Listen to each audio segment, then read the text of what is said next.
নমস্কার, তোমরা সকলে কেমন আছো? এই আমি এসে গেছি ছাদে। এই দেখো একটা পুঁই গাছ, কোনো ডাগা পাতা আর হচ্ছে না, শুধু টিংটিঙা হয়ে লম্বাই হচ্ছে। একটু তাও কটা পাতা আমি নিয়ে একদিন শাক করেছি।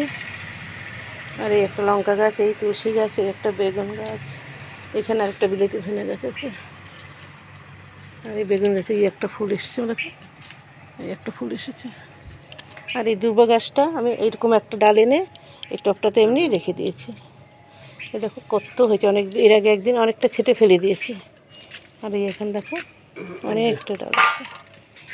যখন দরকার হয় তখন এই দুর্ব এখান থেকে তুলে নিই। তোমরা এরকম ছাদে বুনে রাখবা, দেখবে দুর্ব হয়ে যাবে, রাস্তায় আর খুঁজতে হবে না। অনেক সময় আমি রাস্তার থেকে আগে আগে আনতাম, এখন আর যাই না। এখান থেকে আমার 2-4টা যা দরকার হয় তুলে নিয়ে নিই। আর এই যে দেখো কত তুলসী গাছ, এখানে একটা লঙ্কা গাছ আছে, লঙ্কা ধরে নাই, ফুল আসছিলো কিন্তু পড়ে গেছে ফুলগুলো। এই যে লঙ্কা গাছ। আর এই যে এখানে অনেকগুলো তুলসী গাছ আছে। এটা একটা নতুন হচ্ছে, এটা এগুলো সব পুরোনো 2 বছরের মঞ্জুরি এসে গেছে। এগুলো 2 বছর হয়ে গেছে। এটা কি গাছ বা পাতাবাহার নাকি, ফুল হয় না, পাতা গাছ। এটার মধ্যে একটা তুলসী গাছ বুনে রেখেছি, ঠিক আছে। ভিডিওটা এখানেই রাখছি।